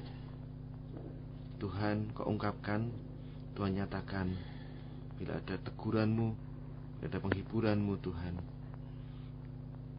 Terima kasih Tuhan Yesus. Terima kasih. Engkau sendiri Tuhan yang mengasihi Bapak ini. Iya. Dalam nama Yesus. Amin. Amin. Pak, saya mau tanya ya. Iya. Jujur ya, Bapak banyak sekali mendem, Pak. Gimana? Bapak mendemnya yang banyak. Mendem apa? Ya, saya tidak mengerti, Pak. Ya, mendem perasaan, mau ngomong jadi tapi ditahan. Jadi mau nasihati ya ditahan, tidak dikeluarkan. Jadi ini numpuk mendem, Pak. Coba Bapak ingat-ingat. Jadi Bapak bukan orang yang gampang meledak terus langsung keluar omongan begitu, bukan. Iya. Jadi kelemahan Bapak banyak dipendem, dipikir, dipendem, Pak. Itu jalan keluar ya, Pak. Nah, sekarang benar nggak Bapak seperti itu? Iya, iya. Begitu, karena kan ada orang yang langsung keluar, Pak. Marah dikeluarkan. Dia lega, yang dengar nggak lega, Pak. Kalau Bapak nggak dikeluarkan, dipendem banyak sekali. Gitu. Sehingga itu Bapak mengganggu, Pak, secara kesehatan terlalu banyak mendem. Iya. Nah, sekarang caranya gimana? Ya kalau Bapak sekarang katakan gini, Pak, ban kalau dipompa terus meledak suatu hari, Pak ya. Betul? Nah, sekarang inilah meledaknya berupa macam-macam penyakit, Pak. Gitu. Mendem, ya memang kalau memang ada harus diomongkan, Pak. Kalau ada yang mesti ditegur. Gitu. Nah, selama ini Bapak lebih banyak simpan daripada keluarkan. Iya. Ya, sehingga itu yang menyakiti diri sendiri akhirnya. Terus bagaimana caranya? Ya semua yang Bapak tidak bisa keluarkan, semua yang Bapak pendam, ya Bapak bisa bawa kepada Tuhan dengan doa. Gitu. Coba sekarang saya mau tanya lagi, Pak ya. Jujur ya, waktu sementara Bapak nelpon tiba-tiba ada kata anak. Gimana? Ada kata anak. Ada kata. Bukan anak. Ada anak, kenapa? Iya, saya mau tanya, yang sulung bagaimana? Bapak tidak usah sebut dia di mana, tapi dia bagaimana sekarang, yang sulung ini? Yang kecil kuliah yang sudah, Iya. yang nomor pertama sudah selesai. Iya, Nomor terus? cewek.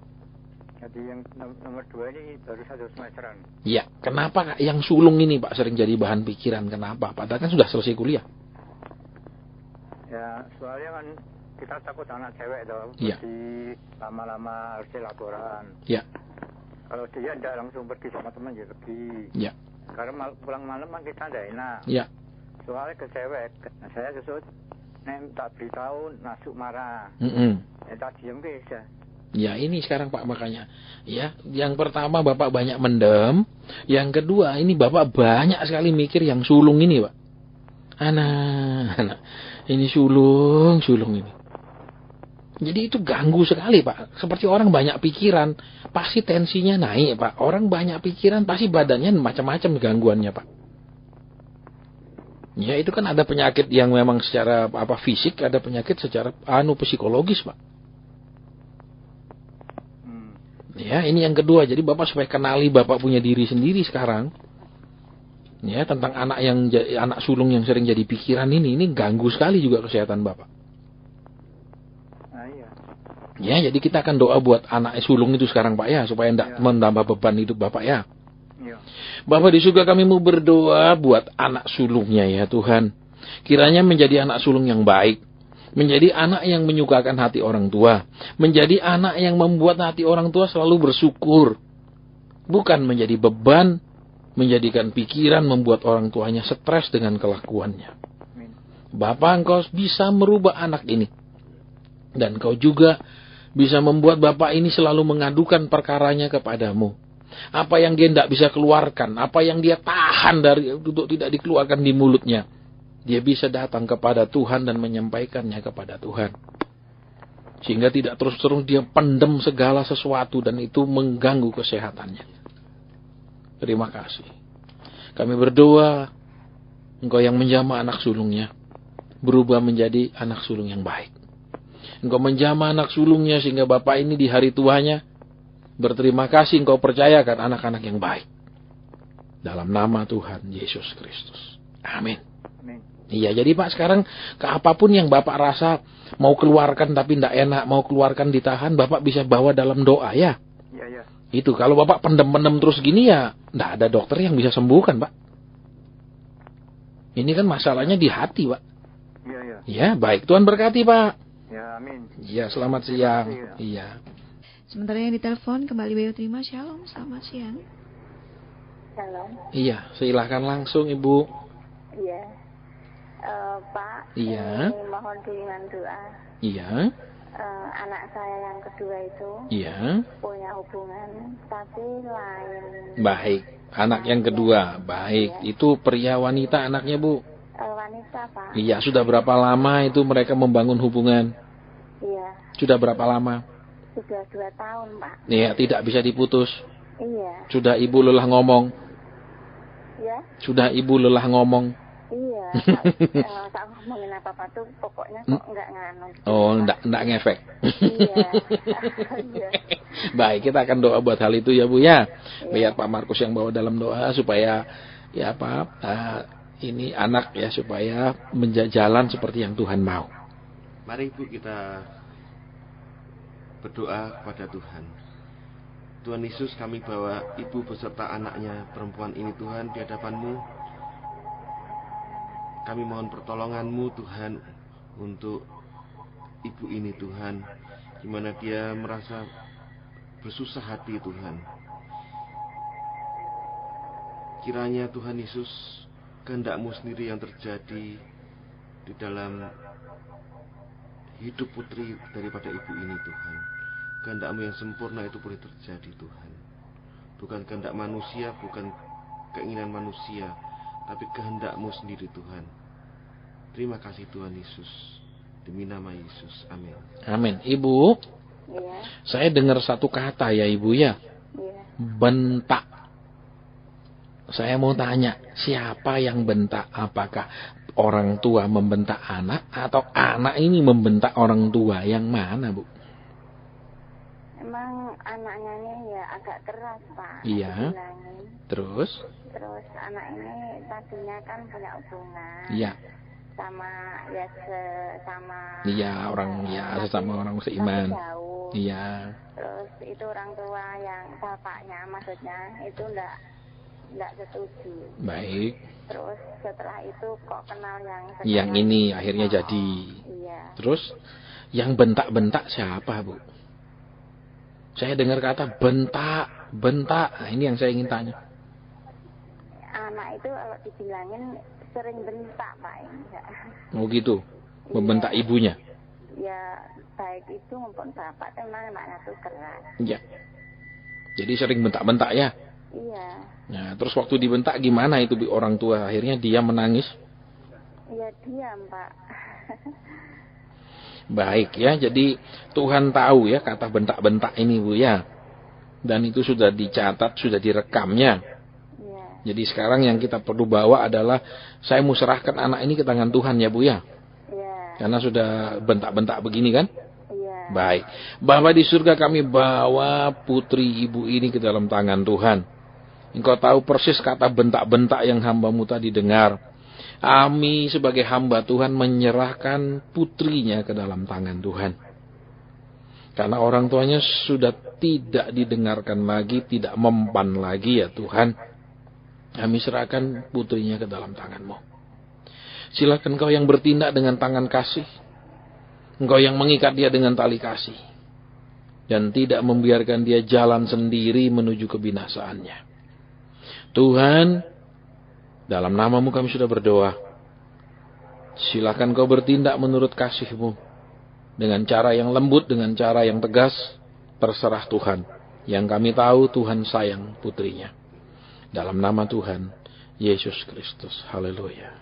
Amin. Ibu, saya dapat satu kata lagi teguran buat keluarga ya. Komunikasi. Sebelum dia pacaran sama ini pun komunikasi orang tua sama anak juga kurang baik. Oh iya. Betul. Iya, Pak. Jadi sekarang kita sudah doa. Tapi komunikasi ini harus diperbaiki dari orang tua ke anak. Jadi anak ini juga bisa dia melawan seperti ini karena dia luka dari orang tuanya. Cara komunikasi orang tuanya ini yang tidak pas. Jadi dia merasa dia tidak merasa salah melawan, Bu. Oh iya, iya. Betul? Iya. Ya, cara komunikasinya diperbaiki sebagai orang tua. Oh iya. Ya, baik. Tuhan berkati, Ibu. Selamat siang. Pak, ini ada. Jangan banyak-banyak, Bu. Ini yang antori satu-satu, Bu. Ya, supaya yang lain kebagian juga. Ya, baik. Tuhan berkati. Nanti bulan depan ya, Bu ya. Iya, baik. Iya, terima kasih banyak untuk Ibu yang sudah mau berbagi bersama kami. Dan waktu terus berjalan, masih ada waktu kurang lebih 15 menit ya untuk Anda. Ya, halo Shalom, selamat siang. Halo. Ya, langsung saja Ibu. Halo, Ibu. Iya, silakan langsung. Iya, Bapak Cendra. Iya. Saya mau tanya, saya punya kakak perempuan. Iya. Dia sudah dibaptis Ya. Katolik. Iya. Tapi dia itu masih menganggap Yesus itu bukan sebagai Tuhan. Ya. Dia sebagai nabi. Ya. Dan kakak saya ini kan tidak mau nikah. Ya. Perempuan sulung. Jadi dia sekarang sudah 70 tahun lebih. Baik. Nah, saya kan juga khawatir gitu loh Pak Pendeta. Apanya yang dikhawatirkan? Sudah saya bacakan firman Tuhan, tapi dia tetap mengatakan, aku tidak bisa mengaku sebagai Tuhan. Ya, biasa. Dia kan iya, baik. biasa. Baik. Tolong Pak. Ya. Sekarang begini Ibu ya. Kan firman Tuhan dengan jelas katakan ya, Tuhan Yesus pernah ngomong, tidak ada seorang pun yang bisa datang kepadaku kalau itu tidak dikaruniakan oleh Bapa. Oh iya. Berarti itu jelas kan? Nah sekarang yang Ibu perlu minta adalah Tuhan karuniakan dia untuk bisa datang kepada Tuhan. Oh, bukan jalan. Iya, karena kan maaf kata firman dengan jelas katakan tidak ada seorang pun. Iya. Jadi Kristen itu bukan turunan sebenarnya, tidak boleh katakan orang tua maksa anaknya di Kristen, tidak boleh. Iya. Ya jelas sekali karena Tuhan bilang hanya orang yang dipanggil oleh Tuhan. Bukan secara tradisi, secara diwariskan dari orang tua, tidak. Iya. Ya, jadi ini yang pertama Ibu doakan Tuhan beri dia kemurahan. Kemurahan. Ini yang pertama. Ya, kemudian kita akan doa mungkin dia ada sesuatu yang menghalangi dia. Entah luka batinnya, kekecewaan masa lalu atau apa yang menghalangi dia. Ya, baik. Jangan ditutup dulu ya, Pak Markus akan pimpin doa. Terima kasih. Mari Bu kita sama-sama mendoakan kakaknya. Tuhan Yesus, kami bawa kakak daripada ibu ini Tuhan. Ibu ini rindu supaya kakaknya pulih mengenal Engkau, menerima Engkau Tuhan Yesus sebagai juru selamatnya. Tuhan Yesus, kiranya Engkau singkapkan, Engkau ungkapkan apa yang menghalangi dia untuk datang padamu Tuhan. Terima kasih Tuhan Yesus, kasih-Mu begitu besar bagi kakak dari ibu ini Tuhan. Dalam nama Yesus. Amin. Amin. Ibu, Iya. satu kata saja yang saya dengarkan ya tadi waktu doa, mokso. Jadi dia merasa dipaksa, Bu. Oh gitu. Iya, sudah jangan dipaksa terus. Oh iya. Tambah keras dia kalau dipaksa. Iya. Ya, jadi Ibu hanya Tuhan berikan dia kemurahan karena firman-Mu sendiri mengatakan tidak ada seorang pun yang bisa datang kepadamu kalau tidak dikaruniakan oleh Bapa. Jadi cocok dipaksa terus Bu, kasihan Bu, tambah keras dia dipaksa. Seperti saya maksa Pak, karena saya kan khawatir nanti kalau Tuhan datang kedua kalinya dia tidak bisa sampai ikut Tuhan kan ya kasihan Pak. Iya betul Bu, tapi kan Kristen tidak pakai maksa loh Bu. Tidak ada Tuhan Yesus bilang awas kamu tidak percaya aku tak pateni, tidak ada Bu. Amin. Betul loh Ibu melebihi Tuhan Yesus ya, Tuhan Yesus aja tidak maksa. Iya. Jadi tambah sebel dia. Tambah keras nanti misalnya gini. Ibu tambah ngomong malah orang kerungu Bu. Iya betul, itu betul. Iya, sekarang mulai dirubah, jangan main makso terus. Iya, jadi karuniakan. Iya. Roh Kudus ya, Roh Iya. Kudus, ya. Iya. Iya. Baik itu saja Ibu, mulai dirubah sekarang Ibu yang berubah. Iya. Baik Tuhan berkati, selamat siang. Amin, berkati Pak dan semuanya. Iya, selamat siang untuk Ibu yang sudah bergabung bersama kami di siang kali ini. Sementara yang ditelepon kembali, halo.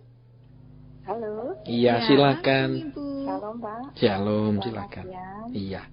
Gini Pak, saya kan barusan mengalami pendarahan ya Pak ya. Menstruasinya terlalu banyak. Iya. Kemudian pakai yang padat-padat gitu kan saya jadi takut. Iya. Ternyata setelah diperiksa bersih semua. Iya. Kemudian saya masih merasakan perut yang sebelah kanan bawah itu juga sakit. Iya. Ternyata kemarin di USG itu dari ginjal, terus pankreas, Iya. lambung dan sebagainya itu dinyatakan sehat semua. Iya. Nggak kelihatan. Iya. Nah, terus dugaan dokternya itu kalau nggak infeksi usus, Iya. itu gejala usus buntu itu Pak. Oh, usus buntu. Oke. Baik. Ya, itu saya mohon didoakan untuk diberi kesehatan Pak. Saya mau tanya Ibu sudah operasi tadi katanya. Saya habis operasi. Iya, operasi apa Bu? Gigi. Oh gigi. Oke. Ya, kemudian sesudah itu merasa malah ada bagian tertentu di bagian perut malah merasa tidak nyaman. Ini perutnya ini Iya. sakitnya malah sejak sebelum saya operasi. Pak. Sebelum operasi, ya. Tapi dikasih dokter itu anti nyeri terus. Oh, hanya anti nyeri ya, tidak nyembuhkan Bu kalau bukannya hanya sekedar nyeri ya, Nah, ada itu penyebab kan lain. Di US kan katanya nggak kelihatan. Iya. Itu Pak. Oh, sudah pernah di USG tapi tidak kelihatan. Iya, itu dugaan dokter kemarin itu Iya. malah itu gejala usus buntu atau infeksi usus di bagian sini. Gitu. Oh iya. Baik, kita akan doa ya Bu ya. Mungkin biar Tuhan ungkapkan ada sesuatu secara roh ya, sehingga jelas, sehingga itu bisa bisa diambil tindakan medis yang jelas juga ya Bu ya, karena kan sudah USG tapi tidak kelihatan. Iya. Iya, Pak. Mari Ibu kita menghadap ke Tuhan. Tuhan Yesus, kami bawa Ibu. Ini Tuhan di hadirat-Mu Tuhan Yesus. Ibu ini tidak merasa nyaman perutnya Tuhan. Di perutnya ada sesuatu yang membuatnya tidak enak Tuhan. Sudah di USG tapi tidak nampak kelainan. Kami tahu Tuhan, Engkau yang menciptakan, Engkau yang mampu menyembuhkan Tuhan. Kami mohon ya Tuhan Yesus, Engkau ungkapkan, Tuhan singkapkan apa yang menyebabkan perut ibu ini tidak enak Tuhan. Terima kasih Tuhan Yesus. Dalam nama Yesus kami berdoa. Amin. Amin. Ibu, saya mau tanya ya. Ya. Saya tiba-tiba mendengar satu kata kecut. Apa ya yang ibu bisa artikan kata kecut ini? Oh gitu. Iya. Saya tiap pagi itu Iya. konsumsi air putih, saya cari air jeruk nipis gitu Pak. Iya, air jeruk nipis.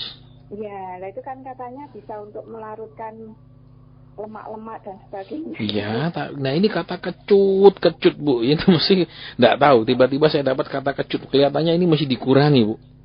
Oh ngatain sih. Iya, kata kecut. Iya Pak. Iya, jadi memang mungkin ya saya pernah juga baca Bu ya. Ada bisa ngobat, tapi kadang-kadang yang sebenarnya yang paling benar itu Bu bukan pakai jeruk nipis. Ya. Tapi pakai jeruk itu yang impor itu. Iya, lemon. Karena jeruk nipis itu bersifat korosif, Bu. Kalau jeruk lemon itu tidak bersifat korosif. Jeruk lemon itu satu-satunya jeruk yang bersifat basah. Oh, ngatain. Iya, jadi ini saya dengar kata kecut ya. Ya. Jadi mohon mulai hari ini diistirahatkan dulu, Bu. Jangan dilanjut terus. Oh iya Pak. Nanti tambah parah mahnya. Iya Pak. Iya, baik. Tuhan berkati Ibu. Ya, jadi sudah ketahuan. Saya, Pak. Ya? Halo. Iya. Saya mohon untuk ibu saya, Pak. Kenapa itu, Bu? Ibu saya itu kayak sudah putus asa gitu, Pak. Iya. Makanya kok aku pengennya harus dipanggil sama Tuhan gitu. Oh ya, urutannya belum sampai, Ibu. Nomor antriannya masih dowo, Bu. Iya Pak, saya mau didoakan aja Pak. Baik ya, supaya sang ibu kembali punya gairah hidup ya, jangan minta pulang terus. Surga bukan tempat kumpulan orang putus asa, surga bukan tempat pengungsian orang bosan di bumi ya. Iya Pak. Ya. Mari Bu kita doakan ibunya. Tuhan Yesus, kami kembali di hadirat-Mu Tuhan, kami mohon kemurahan-Mu untuk ibu daripada ibu ini Tuhan. Kiranya Engkau karuniakan Tuhan gairah untuk hidup, Engkau karuniakan Tuhan pengharapan Tuhan akan Engkau, sehingga dia boleh menghadapi hidup ini dengan penuh sukacita. Dia boleh menghadapi hidup ini dengan ucapan syukur Tuhan, sampai Engkau memanggil dia. Terima kasih Tuhan Yesus. Dalam nama Yesus kami berdoa, amin. Amin. Iya, jadi sekarang itu dulu Ibu ya. Jadi yang saya dapat tadi tentang kecut-kecut itu ya. Oh iya Pak. Ibu jadi stop dulu, itu kayaknya nggak cocok buat Ibu. Iya Pak. Ya, terus yang buat sang ibu ya, itu memang orangnya agak keras itu Bu. Jadi ngomong apa aja ndak mempan, diomongi apa aja ndak mau didengar. Itu yang saya dapat. Jadi Ibu nanti doakan saja. Kalau kita ndak bisa, istilahnya gini, kalau kita omongin ndak mau dengar, kita doakan saja. Jangan diomongi lagi, tambah keras juga. Ya, baik Ibu, nggih, Tuhan berkati. Terima kasih. Nggih. Dan sementara waktu terus berlalu, satu penelpon lagi untuk sobat terkasih yang ingin berinteraksi dengan Bapak Evangelis Asen Suhendra, masih kita layani untuk satu penelpon ya. Dan iya, saya langsung terima. Halo, Shalom, selamat siang. Halo. Ya, langsung. Silakan saja, langsung. Ya Pak, saya mengucap syukur, terima kasih. Waktu bulan lalu Bapak doakan istri saya. Iya. Sudah berbalik. Ya. Yang mana ya Pak ya? Saya malah nggak ingat karena saya banyak siaran radio Pak. Ya? Iya. Yang di radio juga. Yang di radio juga ya Pak ya? Iya. Iya. Gimana sekarang? Saya didoakan untuk usaha pekerjaan saya, tapi Bapak istrinya dulu yang didoakan. Iya. Sudah merasa baik. Iya. Baik Pak. Iya, Bapak tinggal sekitar Solo sini juga kan? Enggak, ya saya di Klaten Pak. Oh, di Klaten. Iya, baik. Iya Pak, tetap sungguh-sungguh dalam Tuhan. Iya, saya terima kasih sekali Pak itu Pak. Iya, jangan terima kasih sama saya Pak. Kita hanya berdoa, yang mengerjakannya Tuhan ya Pak. Tuhan yang layak kita mengucapkan terima kasih Pak. Iya. Iya. Yang kedua ini saya untuk usaha pekerjaan saya Bapak. Iya. Supaya bisa mencukupi kebutuhan rumah tangga. Iya, yang satu sudah dijawab Pak ya. Nah, kita sekarang doa buat yang lain ya. Iya. Jadi kan doanya juga satu Pak, nek sekaligus gebrek gitu, kasihan Tuhan ya, kerja keras ya. Baik, kita akan doa buat usahanya Bapak ya. Karena ada satu pergumulan sudah diselesaikan.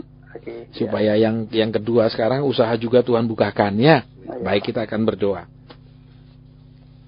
Mari Pak kita datang di hadirat Tuhan. Tuhan Yesus, kami mengucap syukur Tuhan untuk anugerah-Mu dalam hidup Bapak ini beserta keluarganya Tuhan. Kau sudah pulihkan keluarga ini Tuhan. Tuhan Yesus, kami bersyukur atas kasih-Mu yang luar biasa itu Tuhan. Kiranya kasih-Mu itu senantiasa menyertai di keluarga Bapak ini, sehingga Bapak dan Ibu ini dan istrinya boleh hidup rukun, boleh hidup mengucap syukur pada Engkau Tuhan. Kami juga bawa usaha pekerjaan Bapak ini Tuhan di hadirat-Mu Tuhan. Engkau berkati usaha pekerjaan Bapak ini Tuhan. Tuhan kirimkan juga pelanggan untuk Bapak ini, sehingga usahanya makin hari boleh makin diberkati. Tuhan sendiri yang siapkan kapasitas untuk Bapak ini untuk menerima anugerah-Mu ini Tuhan Yesus. Terima kasih Tuhan. Dalam nama Yesus kami berdoa. Amin. Amin Pak. Iyalah. Yang saya lihat begini ya Pak ya, ajak istri berdoa bareng Pak. Oke. Jadi yang saya lihat, maaf kata Bapak sudah mulai berdoa, Tapi sang istri belum. Jadi masih pincang ini Pak, satu kaki. Iya. Ya, jadi mulai sekarang misalnya malam, ayo mah doa bareng. Pagi sebelum mulai apa-apa, ayo mah doa bareng-bareng. Iya, Pak. Ya, ini yang mulai dilakukan ya. Iya. Baik, Tuhan berkati Pak. Iya, terima kasih. Iya, sama-sama Pak. Iya, baik sobat terkasih dimanapun berada, tak terasa waktu terus berlalu dan akhirnya pun Bayu harus menutup untuk telepon ya. Bagi Anda yang mau telepon nanti kita tunggu lagi bulan depan ya di tanggal 18 Mei 2016. Dan seperti biasa Pak Asen sebelum berpisah ada pesan untuk kita dan juga mendoakan kita pasti. Baik, jadi kita sudah dengar bersama ya, ingat itu kembali, hidup kita ini jangan kecewa ketika kita mungkin lahir di keluarga yang biasa, dari segi bobot bebet bibit kita bukan orang-orang hebat ya, karena ketika kita lahir baru Tuhan sanggup merubah segala-galanya. Sejarah keluarganya Daud kan tidak ada seorang pun jadi raja, tidak ada orang istimewa ya. Bahkan kalau kita perhatikan dari sejak zaman dulu, dari penggalian arkeologi pun di kota Bethlehem itu kota yang tidak penting. Tetapi lahir orang yang paling penting sepanjang sejarah kerajaan Israel, yaitu Daud. Jadi ini yang pertama. Ya, yang kedua, kalau kita misalnya lahir di keluarga yang memang katakanlah ningrat, keluarga yang punya kelebihan-kelebihan misalnya dari orang tua, ya mungkin orang-orang yang penting, orang-orang yang hebat dari segi akademik, dari segi segala macam, ya itu jangan juga kita bangga. Kenapa? Karena itu bisa jadi kalau kita tidak bersikap bijaksana menghalangi kesuksesan kita di masa depan. Kalau kita hanya berpegang pada masa lalu. Kemudian juga kita belajar ya sebagai umat Tuhan ini, jangan sedikit-sedikit saya senior, saya sudah jadi Kristen. Belum tentu orang Kristen itu lebih baik daripada orang-orang yang baru jadi Kristen. Belum tentu orang Kristen turunan ini lebih kenal Tuhan daripada orang yang baru jadi Kristen. Dan juga belum pasti sama sekali orang yang sudah lama jadi Kristen benar-benar bersikap Kristiani. Mari kita terus berubah. Ya, mari kita semakin berkenan kepada Tuhan. Mari kita semakin menyenangkan Tuhan. Saya akan berdoa. Bapak, terima kasih buat siaran yang lancar. Terima kasih juga buat streaming yang bisa didengarkan di banyak daerah dan kota dengan jelas tanpa terganggu. Terima kasih. Kami mau berdoa buat radio Tuhan, Radio Immanuel ini, dimanapun siaran ini bisa ditangkap, baik lewat radio maupun lewat streaming internet, biar lebih menjadi berkat lagi. Berkati acara-acara yang ada Tuhan, untuk mendewasakan umat Tuhan, bukan untuk memanjakan umat Tuhan, untuk mengajar umat Tuhan, bukan untuk mengumbar janji-janji Tuhan. Dan juga Tuhan, setiap acaranya Tuhan membuat acara-acara ini menjadikan saluran jawaban, saluran berkat buat orang-orang lain, bukan hanya teori agamawi normatif bahwa Tuhan akan, bukan hanya doa normatif, tetapi benar-benar ada jawaban dari surga. Terima kasih. Terima kasih Tuhan Yesus, terima kasih Bapa di surga, terima kasih Roh Kudus. Dalam nama Tuhan Yesus kami sudah berdoa dan mengembalikan semuanya kepada Tuhan Yesus yang layak menerima segala hormat, pujian, kuasa, kekuasaan sampai selama-lamanya. Dalam nama Tuhan Yesus Kristus. Haleluya. Amin.